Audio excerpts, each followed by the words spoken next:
South today से मैं हूं आसिफ बलोच। हमारे साथ आज एक ऐसी ही जानी मानी शख्सियत, स्पोर्ट्समैन का बड़ा नाम है, ऐसे आर्टिकल छापे हैं और ऐसी ऐसी खबरें ब्रेक की हैं कि जिसका कोई सानी नहीं है। सीनियर स्पोर्ट्स एनालिस्ट हैं, जर्नलिस्ट हैं हमारे साथ शाहिद हाशमी साहब। सर बहुत शुक्रिया आपके वक्त का। पूरे पाकिस्तान में आपका नाम जाना जाता है, माना जाता है। और सबसे पहले सर ये बताएं कि किस तरह स्पोर्ट्स में आने का शौक़ था, स्पोर्ट्समैन भी थे खुद, स्पोर्ट्स जर्नलिज्म में आखिर कैसे आ गए? देखिए, मैं खुद क्रिकेट खेलता था और मैंने इंटर यूनिवर्सिटी तक खेला, लेकिन मेरे पेरेंट्स की डेथ जल्दी हो गई थी तो उस वजह से मुझे फिर काम पे लगना पड़ा। तो सर कितना अर्सा हो गया आपको स्पोर्ट्स जर्नलिज्म करते हुए? मुझे तकरीबन 32 साल हो गए और अगर मैगज़ीन का भी मिलाकर कर लें तो तकरीबन 36-37 साल हो गए। मैगज़ीन का मैं इसलिए नहीं मिलाता कि वो इतना ज़्यादा टाइम नहीं था और फिर दूसरे ही कि उस वक्त मैं पढ़ भी रहा था, तो 35-36 साल हो गए। अच्छा शायद सब ये बताएं कि कौन सा ऐसा लम्हा था कि जब आपको लगा कि यार मैंने ये जो जर्नलिज़म की है और अब मेरी जर्नलिज़म जो है वो जाके पूरी हुई है। कोई ऐसी खबर, कोई ऐसा मूवमेंट, कोई ऐसा टूर आपको याद हो कि आपको लगा हो कि जो आपका ख्वाब था वो पूरा हुआ हो? जब जो वेस्ट इंडीज़ का 2007 का वर्ल्ड कप था वो मेरे करियर का टर्निंग पॉइंट था। उस वक्त मैंने बॉब वुल्मर की खबर ब्रेक की कि वो गिर गए अपने कमरे में, फिर उसके बाद उनका इंतकाल हो गया। तो BBC टीवी पर, CNN टीवी पर AFP reports Bob Woolmer has died ये चल रहा था, जो मेरे लिए बहुत बड़ा एजाज़ था। अच्छा शाहिद साहब ये बताएं कि इस वक्त पाकिस्तान में ख़ास तौर पर जो क्रिकेट है, क्या मसाइल चल रहे हैं? हम 2021 से अपने होम ग्राउंड पे कोई टेस्ट नहीं जीते। बहुत सारे मसाइल हैं। सबसे पहला मसला तो ये कि हमारी डोमेस्टिक क्रिकेट इतनी अच्छी नहीं है। हमें अपनी डोमेस्टिक क्रिकेट और अपना इंफ्रास्ट्रक्चर, अपने ग्राउंड्स, अपने पिचेस बेहतर करनी होंगी। फिर दूसरे आए दिन हमारे क्रिकेट बोर्ड में तब्दीलियाँ होती रहती हैं, चेयरमैन चेंज होता रहता है, नया चेयरमैन आता है, वो अपनी पॉलिसियाँ लेके आता है, वो अपने लोगों को लेके आता है। हमारे पास एक हाई परफॉर्मेंस का मैनेजर अच्छा नहीं है जो प्लेयरों को ये देखे कि ये मेरे 30 प्लेयर हैं, इनमें से 30 प्लेयर टेस्ट मैचों में अच्छी परफॉर्मेंस क्यों नहीं दे रहे, वाइट बॉल में क्यों नहीं अच्छी परफॉर्मेंस दे रहे। तो वो एक निगहदाश्त, वो निगरानी नहीं है। और फिर सबसे बढ़कर हमारे यहाँ जो पाकिस्तान क्रिकेट बोर्ड में तब्दीली होती है चेयरमैन की, वो पाकिस्तान की क्रिकेट के लिए बहुत बड़ा नासूर है। सर यहीं से एक सवाल निकलता है कि चेयरमैन साहब ने कहा कि मैं सर्जरी कैसे करूं, मेरे पास औजार नहीं है, मेरे पास वो डाटा नहीं है, इसीलिए हम ये वनडे कप करवाने जा रहे हैं। सर वनडे कप हो गया, हसनैन जो है वो रिहैब करके आता है और वो टॉप विकेट टेकर बन जाता है। इसी तरह कामरान गुलाम है, वो टॉप स्कोरर वहाँ पर बन जाता है। लेकिन जब टीम अनाउंस होती है तो बात की जाती है कि कंसिस्टेंट रहना है हमने, इसलिए हमने टीम में ज़्यादा तब्दीलियाँ नहीं गई। इंग्लैंड की टीम में जबकि हम बांग्लादेश से 2-0 हारे, ऑस्ट्रेलिया से 3-0 हारे, तो 5-0 ऑलमोस्ट हो चुका है लास्ट 5 टेस्ट में। तो क्या लगता है सर, सर्जरी के औजार नहीं है हमारे पास? सबसे बड़ा अलमिया तो ये है कि हम सही चीज़ सही वक्त पर नहीं करते। इंग्लैंड की सीरीज़ रेड बॉल की थी तो हमें कोई रेड बॉल का 4 रोज़ा टूर्नामेंट करवाना चाहिए था। अगर हम वहाँ 5-4 दिन के मैच करवा लेते तो हमें 2-3 अच्छे प्लेयर इन फॉर्म मिल जाते। अगर वहाँ से कामरान गुलाम रन करता तो हमें कामरान गुलाम को लेके आना चाहिए था। अगर रमीज़ जूनियर जो आपका प्रेसिडेंट कप का टॉप विकेट टेकर है, लेग ब्रेक बॉलर है, वो अच्छा दोबारा परफॉर्म करता, आप उसको 17 में 16 में लेके आते। आपके पास स्पिनर्स नहीं है, आपके पास रेड बॉल के प्लेयर्स की फिटनेस नहीं है।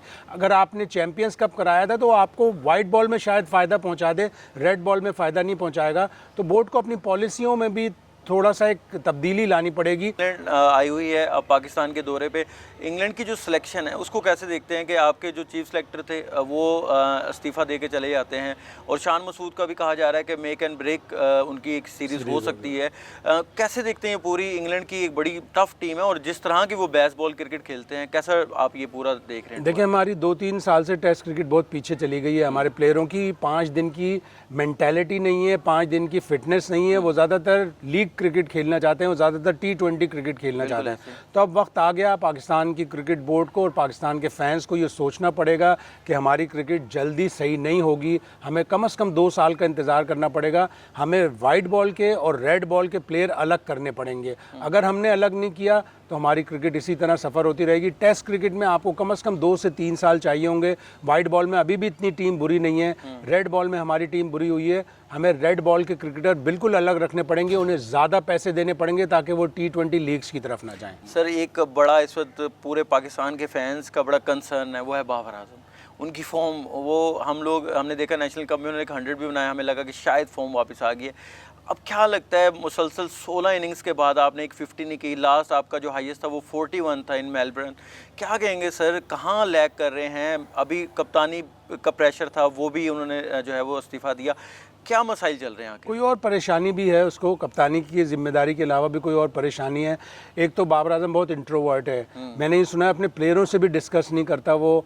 मीडिया से तो खैर बहुत ही दूर की बात है, शायद ही किसी मीडिया वाले से उसके अच्छे ताल्लुकात हों जिसको वो बताता हो कि मेरा ये मसला है, इसको हाईलाइट करो, मेरी ये अच्छी बात है, इसको हाईलाइट करो। कभी भी नहीं किया उसने। वो अपने फादर के इन्फ्लुएंस में बहुत ज़्यादा है, उसके फादर उसको जो समझाते हैं वो करता है। अल्लाह करे उसके फादर उसको सही राह पर डाल दें। ज़ाहिर है हर बाप की ख्वाहिश होती है कि मेरा बेटा कामयाब भी हो और सही राह पर भी चले। कोशिश उन्होंने की होगी, लेकिन कुछ थोड़ा फियर ऑफ फेलियर लग रहा है कि वो घबराते हैं पिच पर जाके कि मैं कहीं नाकाम ना हो जाऊँ, मैं कहीं आउट ना हो जाऊँ। अल्लाह ताला ने उनके बेपनाह सलाहियतें दी हैं, वो अपनी सलाहियतों पर एतबार करके निडर होकर क्रिकेट खेलेंगे, परेशानियों से दूर कर लेंगे अपने आप को, तो कामयाब होंगे। सर कप्तानी आपने ज़ाहिर बात है देखी बाबर आजम की, आपने थ्रू आउट द कैरियर उनका देखा। आप ऑस्ट्रेलिया भी गए और आपने इंडिया में भी जाके कवर किया, और वो हमें लम्हा कभी नहीं भूलता, क्योंकि जब अफ़गानिस्तान से हारे और आप वो जज्बात पे काबू भी ना रख सके। तो क्या देखते हैं हम बाबर आजम की कप्तानी में, अफ़गानिस्तान से हारे, उसके बाद हम जो है आइलैंड से भी हार गए, उसके बाद बड़ी एक तल्ख चीज़ थी कि यूएसए से हार गए जो पहली बार वर्ल्ड कप खेल रहे थे। तो पूरा सम अप कैसे करेंगे? हालांकि उनके टेन्योर में हम एक दफ़ा सेमीफाइनल और एक दफ़ा फाइनल और एक दफ़ा एशिया कप का भी फाइनल खेले, लेकिन जीत ना सके। तो उनकी पूरी कप्तानी को सम अप कैसे करेंगे? 5 साल पहले कप्तान बनाया था उन्हें, 2019 की ऑस्ट्रेलिया टूर पे बनाया था उन्हें कप्तान, फिर वो रेड बॉल के भी बन गए। प्लेयर अगर इतना अच्छा होता है जो इंस्पायर कर सकता है अपनी परफॉर्मेंस से, उससे अच्छा कप्तान भी होना चाहिए। लेकिन बदकिस्मती ये हुई कि बाबर आजम ने कभी भी कप्तानी से सीखा नहीं। वो जब भी कप्तानी करते हैं, अगर कम टोटल पाकिस्तान को डिफेंड करता है तो उनके कंधे झुक जाते हैं, बिल्कुल वो डर जाते हैं कि नहीं 280 282 में डिफेंड नहीं कर सकता। उनको अपने बॉलर्स पे एतमाद नहीं होता, वो स्लिप निकाल लेते हैं। जब भी आपका छोटा टोटल होगा आपको अटैक करना पड़ेगा, विकेटें लेनी पड़ेंगी। अब तो इंटरनेशनल क्रिकेट इतनी चेंज हो गई कि अगर आप T20 में 250 रन भी बनाएंगे और विकेटें नहीं लेंगे तो वो चेज़ हो जाएगा। वनडे में 400 रन भी बनाएंगे, विकेटें नहीं लेंगे तो वो चेज़ हो जाएगा। बाबर आजम के कई मैचेस ऐसे हैं जहां उन्होंने 5-6 आउट करने के बाद डिफेंसिव हो गए और फिर उसके बाद सामने वाली टीम निकल गई। उसने इंडिया वाला मैच जहां पर विराट कोहली हार्दिक पांड्या की पार्टनरशिप लगी, बिल्कुल बिल्कुल। और एक मैच जो इससे पहले पाकिस्तान एशिया कप में खेला था जो बारिश की नजर भारत 66 for 6 था, केएल राहुल ने वहां से 266 करवा दिया बाबर आजम ने। तो उनकी कमजोरियां यही थी, वो अपने बॉलर को अटैकिंग मोड में नहीं लाते थे। थोड़ी सी बात कर लेते हैं हमारा नेशनल खेल। अभी हमने देखा कि चैंपियन जो ट्रॉफी थी उसके अंदर हमने अच्छा परफॉर्म किया, इतना बुरा नहीं था। हॉकी के हमारे बड़े मसाइल हैं, 2 एसोसिएशन चल रही हैं, 2 फेडरेशन हैं।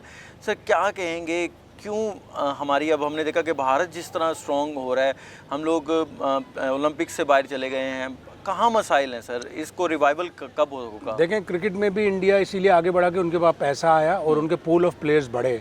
हॉकी में भी जब से उनके पास हीरो होंडा आया, उनके पास पैसा आया, उनका पूल ऑफ प्लेयर बढ़ा, उन्होंने हॉकी की लीग कराना शुरू कर दी और उनकी टीम अब टॉप 5 में शामिल है। हमारी हॉकी इसलिए भी बुरी हो गई कि हमारे पास पैसा नहीं आया, पूल ऑफ प्लेयर्स कम हो गए, और हमारी जो हॉकी फेडरेशन के ओहदेदार थे उन्होंने टीम के ऊपर और हॉकी के ऊपर तवज्जो देने के बजाय अपने ऊपर तवज्जो दी, अपना लाइफस्टाइल चेंज किया। अभी सदर और सेक्रेटरी चले गए, मलेशिया भी चले गए, उसके बाद पोलैंड भी चले गए, और प्लेयरों को अलमिया ये है कि किट के ऊपर टेप लगा कर रजलान शाह की पोलैंड में खिलाया गया। उनको डेली अलाउंस के लिए वो रो रहे हैं, जबकि पाकिस्तान हॉकी फेडरेशन के पास पैसा है।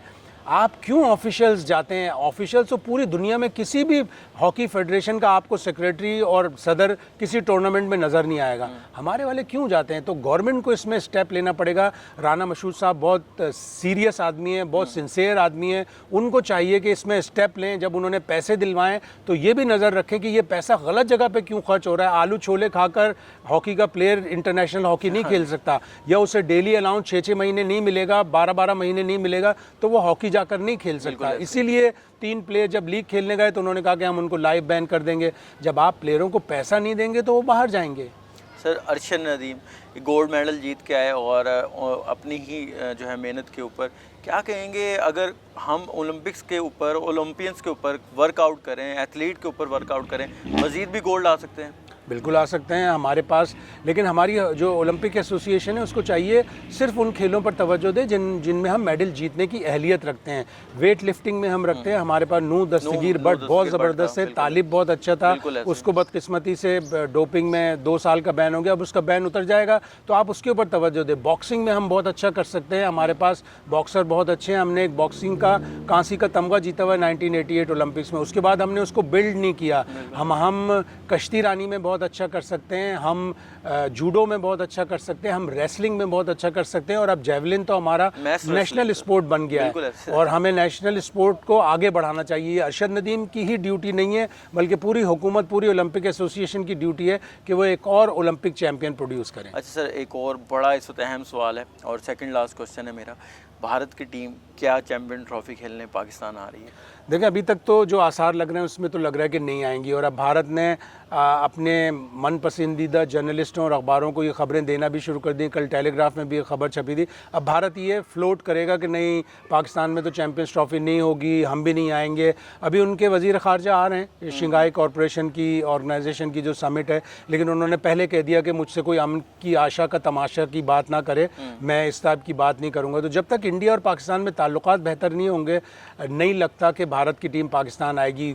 आपकी अब क्योंकि यहाँ पर प्रेजेंस है उसका फ़ायदा उठाते हुए ज़रा कोई एक ऐसा वाक़या, कोई टूर पे कोई ऐसी चीज़, कोई खिलाड़ियों से मिलता जुलता कोई ऐसा वाक़या जो हमारे देखने वाले नाज़रीन को आप शेयर करना चाहें, जो आपको लगता हो कि बड़ा इंटरेस्टिंग था? अब इस वक्त ऑफ हैंड तो ज़्यादा ही याद नहीं आ रहा, लेकिन बस इसी तरह की चीज़ें होती हैं कि एक दफ़ा हम होटल में थे तो एक प्लेयर से, मैं नाम नहीं लेना चाहूँगा, कि उसको थोड़ा सा कन्फ्यूजन हो गया। वो हमारे एक दोस्त को जो बीबीसी के लिए काम करते थे, वो उसको कोई इंडियन जर्नलिस्ट समझा और उसने बड़ी बदतमीज़ी की। फिर हम उस दोस्त का भी मजाक उड़ाते रहे कि तुम इंडियन जर्नलिस्ट हो, तो उसको फिर प्लेयर को भी समझाया कि नहीं ऐसी बात नहीं है, वो इंडियन जर्नलिस्ट नहीं है, वो पाकिस्तानी जर्नलिस्ट है। सर आपके वक्त का बहुत शुक्रिया।